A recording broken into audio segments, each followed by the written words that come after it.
Alright, so I have my section opened up in Adobe Illustrator. Now I exported this from Revit. Now I need to add in details such as people or furniture. And instead of spending all my time drawing that out manually, with the pen tool, which would probably take ages, what I'm gonna do is I'm going to search for assets in Adobe Stock. If you're a UT San Antonio student or your campus offers premium access to the Adobe Creative Cloud, you should have access to Adobe Stock. Easy way to find that is just to go to your file and then search Adobe Stock, or you can just go to your web page and look that up. And I'm logged in and ready to look at this up. I'm going to start searching for vector assets. I'm gonna look up people, vector,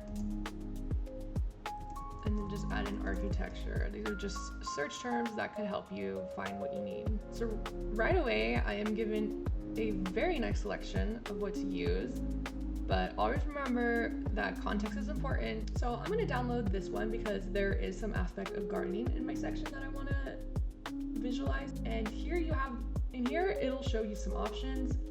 The best one to choose if you wanna be able to edit these lines and everything else is make sure you download the AI file, the Illustrator file. And now I want to see if I can find any furniture or those little details. So I'm going to look up some terms that should give me some assets.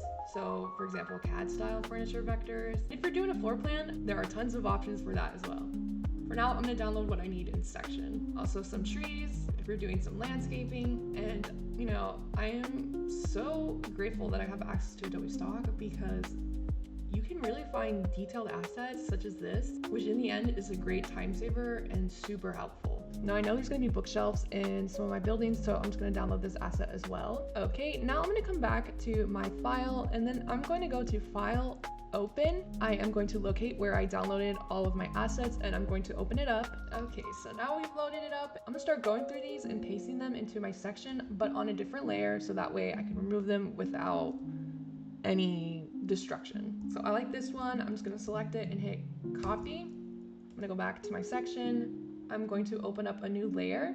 And if you cannot find your layer tab, you can just go to your window tab and scroll down and there's your layers. So I'm gonna make a different layer. I'm gonna call this people, and then I'm going to name that main so that I know that this is my main layer. I'm gonna lock that so I don't make any changes. And then I'm just gonna paste in my person. And right now, this person is obviously way too big and not to scale. One thing you should do before coming into this is knowing your heights and the scale of your drawing.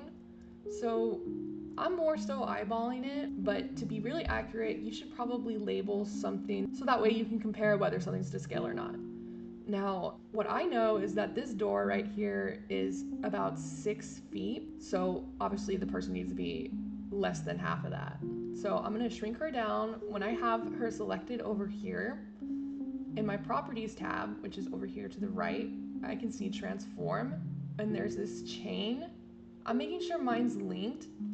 This is to maintain width and height proportions. So for example, if I want to shrink her down to 1/2 inch, it's gonna squeeze and it's not gonna look good. Whereas if I have it chained together and I make those changes, I wanna shrink her down to 1/2 inch, the proportions are maintained and she is shrunk down. So I'm going to move her here. I want to edit her line weight because it's kind of throwing me off. So I'm just gonna highlight her again, and if I go to my stroke options, I can turn that down and it automatically looks a lot better. That's the importance of making sure you download your assets as Illustrator files because you can edit the line weights and adjust them without things getting all messed up. So now I'm gonna add in my bookshelves from this asset.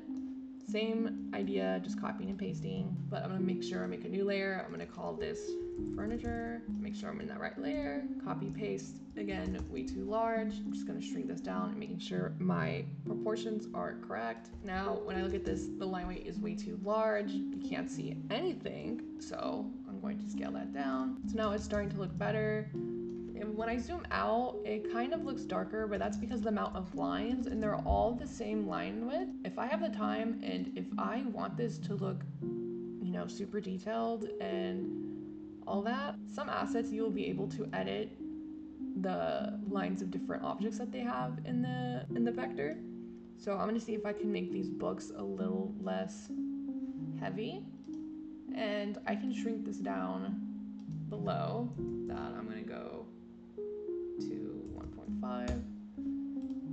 So now there's a difference, and it might not be obviously apparent to others, but it's always a nice detail. And as I'm doing this, I'm holding the shift key so that way I can select more than one thing, just to make this process a little bit faster. There you go, now I have my bookshelves. I'm gonna add in some of my other assets.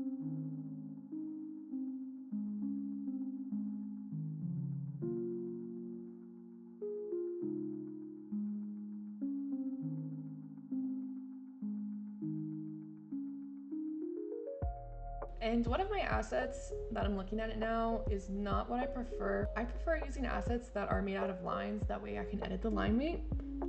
This one is not made out of lines, it's made out of a different tool.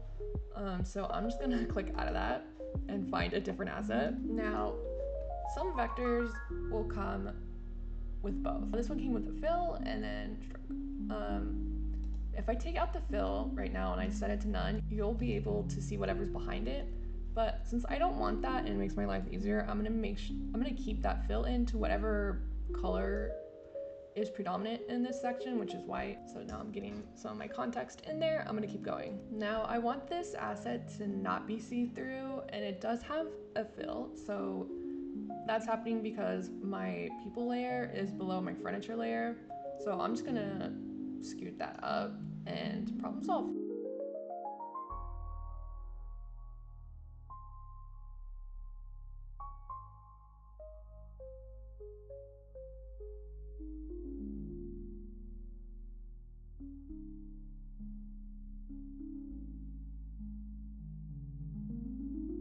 So now you can see the difference of detail in this section. I have context going on. I'm indicating what the bedrooms are, and then, maybe the library down here and an office space and some activities going on outside. And I can keep building from here. I can keep searching Adobe Stock. I keep refining my searches, and there are a lot of assets and sources that you can use as well.